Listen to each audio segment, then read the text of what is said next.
Eu queria lembrar a vocês aqui a frase que eu já citei várias vezes, do Hugo von Hofmannsthal, o poeta austríaco, que diz que nada está na política de um país que primeiro não esteja na sua literatura. É evidente que a literatura aqui tem que ser entendida em sentido amplo, né, abarcando todas as produções escritas da alta cultura. É ali que você vai ver, vamos dizer, a raiz de todos os movimentos, de todas as correntes históricas que acabam, vamos dizer, se materializando e ocupando um espaço público e determinando o curso dos acontecimentos. Como, em geral, os analistas políticos, e sobretudo os políticos profissionais, líderes empresariais, etc., etc., não têm cultura suficiente para acompanhar isso, então eles não conseguem perceber qual é a linha causal por onde as coisas vêm. A gente pode antecipar, através da investigação da alta cultura, você pode antecipar com 70, 80 anos de antecedência o que vai acontecer na política e na sociedade em geral. Quer dizer, a força decisória dos debates entre filósofos é uma coisa que, para o cidadão comum, para o homem sem cultura, é uma coisa inimaginável. Mas que, na verdade, é uma coisa muito simples. Ninguém pode fazer aquilo que ele não consegue pensar. E ninguém consegue pensar aquilo que ele não tem instrumentos linguísticos, lógicos e técnicos para pensar. Quem forja esses instrumentos são exatamente os filósofos, né? E também os escritores, quer dizer, criam os instrumentos linguísticos e instrumentos cognitivos que abrem possibilidades. Essas possibilidades podem ser, às vezes, coisas muito promissoras, mas também podem ser possibilidades abissais. Né? Várias dessas possibilidades abissais foram abertas por esses filósofos que nós viemos estudando nos últimos dias, né, com base no texto do Dardo Scavino, que é, eu acho, um primor de apresentação disso. Quer dizer, embora ele goste de tudo isso, né, e não perceba o caráter catastrófico da coisa, ele apresenta a sequência de desenvolvimento de certas correntes filosóficas de maneira muito bem organizada. Por exemplo, quando nós vemos esse dia, andei discutindo com alguns amigos meus, essa questão, vamos dizer, da educação no Brasil e no mundo, onde se tornou praticamente impossível ensinar crianças a ler. E nós podemos rastrear a origem disto, a origem deste fenômeno, não só nas teorias e métodos educacionais que foram postos em circulação desde uns 50 anos, mais ou menos, mas nas suas raízes mais remotas no pensamento filosófico, sem o qual esses métodos jamais teriam podido emergir. Quer dizer, métodos e práticas educacionais não surgem do nada. Quer dizer, você tem que ter um anteparo cultural, você tem que ter um terreno culturalmente preparado para isso. Então você rastreia as discussões entre filósofos e você vai ver qual é a desgraça daqui a 50 anos, 100 anos. Aí, por exemplo, se você medir as consequências políticos sociais, jurídicas, educacionais, do kantismo, é um negócio em que não acaba mais. Kant lançou uma semente, aquilo foi criando porcaria, e não acaba mais. Por quê? Kant cria uma moldura cognitiva da qual as pessoas não conseguem sair. Quer dizer, Ortega y Gasset ele falava da jaula kantiana, ele foi prisioneiro da jaula kantiana durante muitas décadas. Né? Esta jaula é como se fosse, vamos dizer, uma pegadinha mental. Né? Sempre que eu leio Kant, eu me lembro da parte da Divina Comédia, em que o Dante ouve o diabo fazendo umas explicações e o diabo diz para ele: forse tu não pensava que eu lógico fosse. Quer dizer, você não sabia que eu também era um lógico, um praticante, um conhecedor da ciência da lógica. Né? O diabo é um conhecedor da ciência da lógica muito melhor do que nós. Tá certo? Então ele é capaz de fazer certas pegadinhas das quais você não consegue sair verbalmente. Ainda que, digamos, existencialmente, até intuitivamente, você sabe que aquilo está errado, que ele é falso, você não sabe como sair. Né?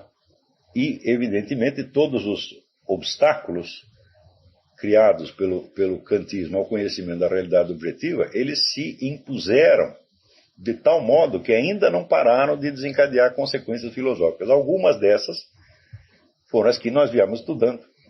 Derrida, Wittgenstein, Richard Rorty e outros. Do ponto de vista das consequências que isso teve para a educação, nós podemos destacar, sobretudo, a ideia do Wittgenstein, que se impregnou pelo mundo inteiro daquilo que ele chama jogos de linguagem. Ele diz o seguinte, que, em geral, as filosofias da linguagem e a lógica, sobretudo a lógica de Frege, está baseada numa concepção na qual o referente da linguagem é algo do mundo exterior, um objeto do mundo exterior. E que isso só acontece se nós tomarmos como modelo da linguagem o que seria aquilo que Karl Bühler, parênteses, que ele não cita, chama a função denominativa, quer dizer, dar nome às coisas. Eu vou lembrar, para isso ficar claro, eu preciso lembrar um pouco o Karl Bühler. Karl Bühler dizia que a linguagem tem 3 funções. A primeira função denominativa, que é dar nome às coisas. O segundo é a função expressiva, que é manifestar os nossos estados interiores. E o terceiro é a função apelativa, que é agir sobre a pessoa do interlocutor, ou sobre o público. Tá certo? Só que, na perspectiva de Karl Bühler, essas 3 funções elas eram dependentes umas das outras e, sobretudo, a função denominativa tinha uma prioridade. É fácil você perceber que a função denominativa pode funcionar sozinha. Por exemplo, se você diz um quadrado tem 4 lados, isso não depende absolutamente da função expressiva e nem da ação que você deseja desencadear sobre o seu interlocutor. Quer dizer, a função expressiva e apelativa são aqui neutralizadas e a função denominativa funciona por si. Agora, as outras 2 funções não podem operar jamais sem a função denominativa, porque senão as palavras não significariam absolutamente nada. Tá certo? Por exemplo, se eu digo um palavrão para um sujeito, vai tomar naquele lugar. Tá certo? Se ele não sabe a que eu estou falando na esfera denominativa, ele não pode sequer se sentir ofendido. Do mesmo modo, se eu tento expressar os meus sentimentos, o sentido das palavras que eu estou empregando na função expressiva é o mesmo que tem na função denominativa e depende dela. Agora, quando Wittgenstein inventa a teoria dos jogos de linguagem, essa teoria repete o Karl Bühler.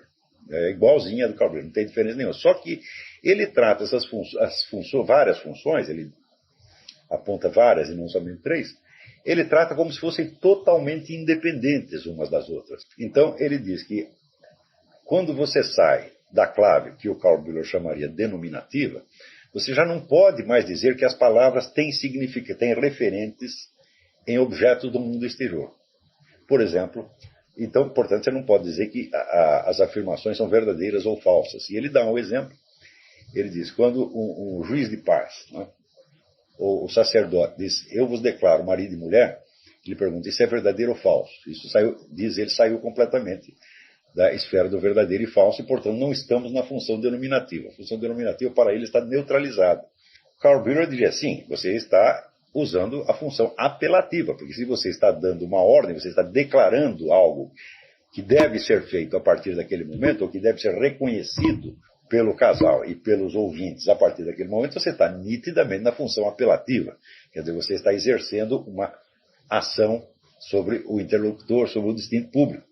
E esta função apelativa não poderia funcionar se marido não significasse alguma coisa, se mulher não significasse alguma coisa, se declarar não significasse alguma coisa. Portanto, você está na clave apelativa, mas você continua dependendo da denominativa sempre e sempre. E o Wittgenstein, que, parênteses, eu considero uma besta quadrada, é um homem que não tinha sequer inteligência elementar, quer dizer, o cara não tinha intuição da realidade mais elementar. Note bem que as faculdades mais complexas, faculdades lógicas mais complexas, podem se desenvolver num imbecil. Quer dizer, uma pessoa que não tem senso de realidade. E o Wittgenstein era exatamente isto. Tá certo? Então, não é uma pessoa que mereça respeito como filósofo. É um autor de pegadinhas. Tá certo? E esta é uma das pegadinhas. Existem vários jogos de linguagem, tá certo? E vários deles você não tem referência ao mundo objetivo. Tá certo? Então você está fora da clave denominativa. Você jamais pode sair da clave denominativa, porque se não há um referente externo, também não pode haver nem expressão de estados interiores e nem ação sobre o interlocutor. Então, um exemplo, que aliás o próprio Dardo Scavino ele dá aqui no livro, ele diz o seguinte, por exemplo, se um jornalista escreve, o ministro tal é psicótico, então ele diz, o ministro não acusará o jornalista de ter mentido, mas de tê-lo insultado. Ora, pelo critério antigo, no critério tradicional, você dizer que um psicótico é psicótico não é ofensa, na verdade. Está apenas dizendo a verdade. Tanto que em todas as legislações do mundo existe uma exceção da verdade. Por exemplo, o Índio da Costa diz que o PT tem ligações com as Farc, o PT o processa, ele chega lá e mostra as ligações, pronto, acabou, isso chama-se exceção da verdade. Acontece que graças à influência cultural e acadêmica da teoria dos jogos de linguagem, a ideia do insulto passou a ser considerada independentemente da realidade factual. E, por exemplo, no Canadá já tem uma lei que, se você diz alguma coisa contra a pessoa, se ela se sentiu ofendida, você será punido mesmo que a acusação seja verdadeira. Quer dizer, você chama um ladrão de ladrão, ele diz, magoou. E você, então, vai pra cana porque magoou. Você está entendendo? Né? O sujeito, por exemplo, diz aí, o Olavo fala muito palavrão. E daí eu processo ele. Ele chega lá, mostra 500 gravações do Trotspeak, eu mandando os caras para aquele lugar. Digo, não interessa, magoou. Então é assim, entendeu? Quer dizer, isso aí sai da onde? Sai da teoria dos jogos de linguagem. Quer dizer, isso leva várias décadas. Quer dizer, uma teoria dessa leva várias décadas para ela se converter numa lei ou num programa político, num meio de ação social. Mas é fatal que isso aconteça. Porque é a autoridade intelectual do filósofo acaba determinando qual é, vamos dizer, a moldura, o quadro mental no qual as pessoas podem pensar e, portanto, no qual eles podem agir. E, então, o repertório de possibilidades cognitivas abertas na alta cultura é o que vai determinar o campo total de ação. É claro que nem todas essas possibilidades serão realizadas, mas se elas não forem abertas, ninguém vai perceber. Quer dizer, a função exatamente da alta cultura é abrir essas possibilidades, tá certo? Algumas delas, como eles podem ser benéficas, podem ser promissoras, e outras podem ser infernais e abissais. Esta, evidentemente, é abissal, porque a coisa passa a ser crime não pela materialidade do ato, não pela intenção, e não pela veracidade ou falsidade do que você diz, mas pela reação da suposta vítima.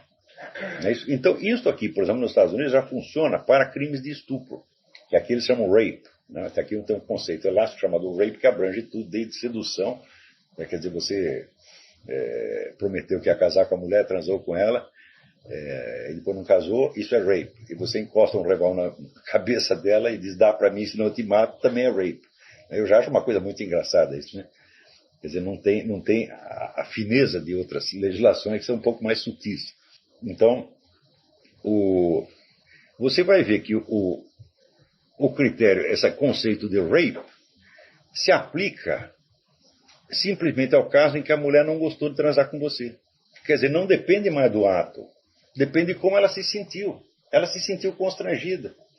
Até os primeiros 5 minutos estava bom, depois ficou ruim, foi rape. Então, vira o estupro retroativo. Qual é a origem disso? Jogos de linguagem. Porque você não tem mais o referente objetivo. Tudo passa a depender, então, da reação subjetiva dos interessados. Então, é claro que isso aí é uma institucionalização da injustiça. Vocês devem lembrar o caso do Mike Tyson, né, da moça que foi no quarto de hotel do sujeito, né, para ver o quê? Para ver a coleção de selo. Então, daí transou e depois processou o cara e ele foi para a cana. Né? Então, nesses casos, você não pode sequer alegar a exceção da verdade.